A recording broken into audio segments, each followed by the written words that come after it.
At 37,000 feet, the passengers first noticed the smell. It was sharp, bitter, like burning wires. Then came a strange haze inside the cabin, thin smoke drifting through the air vents. Flight attendants moved quickly down the aisle, trying to stay calm. Some passengers pressed their faces to the windows. Outside, the night sky had changed. Blue fire danced around the engines, St. Elmo's fire, some would later call it. But in that moment, nobody knew what they were seeing. The four engines of the British Airways 747 were glowing with ghostly light as they cut through darkness over the Indian Ocean. Then engine number 4 failed. Moments later, number 3 failed, then 2, then 1. In less than 2 minutes, a fully loaded jumbo jet carrying 247 people became a powerless glider in the dark. This is the night a Boeing 747 lost every engine in mid-air and kept falling. On June 24, 1982, British Airways Flight 9 departed Kuala Lumpur bound for Perth, Australia. It was a routine overnight trip.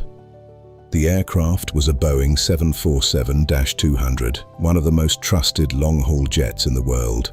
On board were 247 passengers and 15 crew. The captain was Moody, an experienced pilot. Nothing about the flight suggested danger. Weather looked manageable. Systems were normal. The cabin had settled into the quiet rhythm of a night crossing. Most passengers were asleep.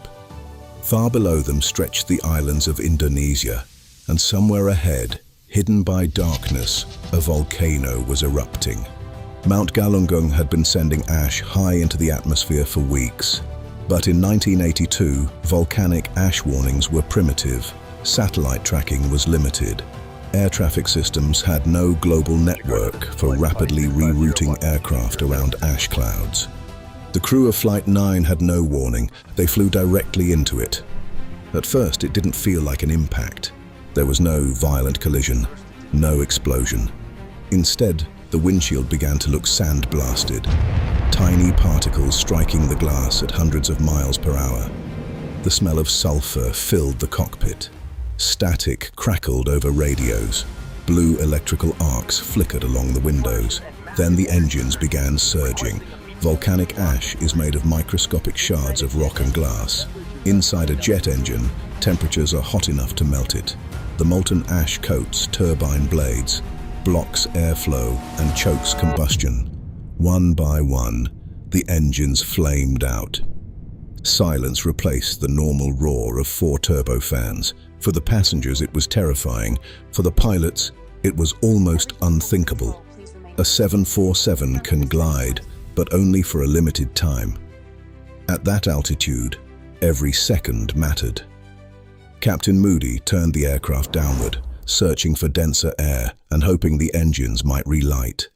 Then he made one of aviation history's most famous announcements. "Ladies and gentlemen, this is your captain speaking. We have a small problem. All 4 engines have stopped. We are doing our damnedest to get them going again.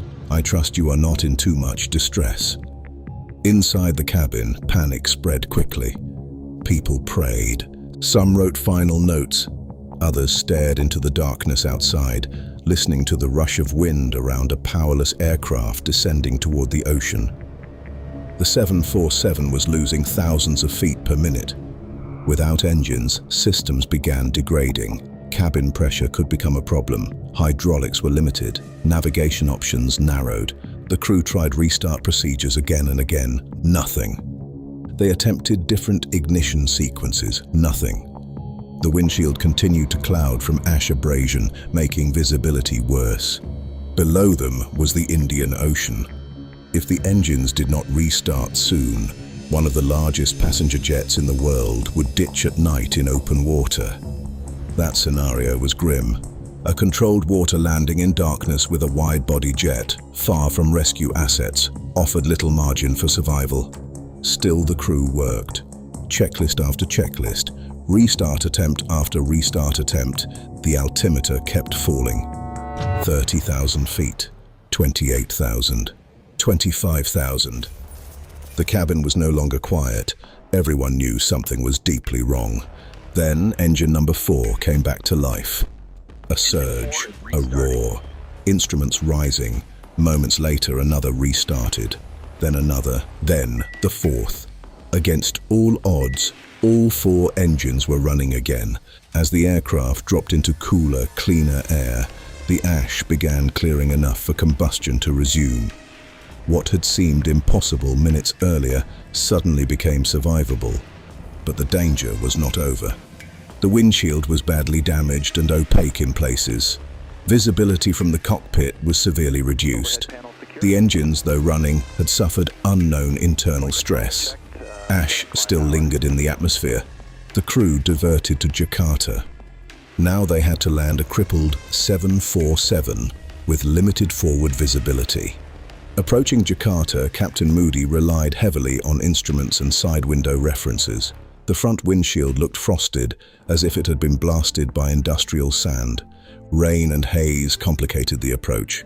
But after one of the most extraordinary recoveries in commercial aviation history, Flight 9 touched down safely.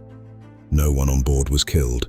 247 passengers, 15 crew, all alive. When mechanics inspected the aircraft, the damage was severe. Engine surfaces had been eroded. The windshield was scarred, almost opaque. Leading edges were pitted. Volcanic ash had nearly destroyed a modern airliner without a single visible storm cloud on radar. It was an invisible threat, and aviation would never look at volcanoes the same way again. The Flight 9 incident changed global procedures. Today, volcanic ash advisory centers track eruptions around the clock. Airlines reroute flights across continents to avoid ash plumes. Airports shut down when concentrations become dangerous because of one terrifying lesson. A volcano does not need lava to bring down an aircraft. Sometimes dust is enough. Captain Moody and his crew were praised worldwide for calm decision-making under extreme pressure. Their professionalism turned what could have been a mass casualty disaster into one of aviation's greatest survival stories. But imagine being there, 37,000 feet above the ocean.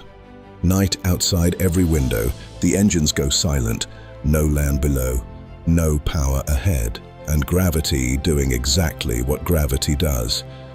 For several long minutes, 262 people were riding a falling aircraft through darkness, not knowing if they would ever hear the engines again. They did. And that is why Flight 9 is remembered not as the night a 747 died, but the night it came back to life.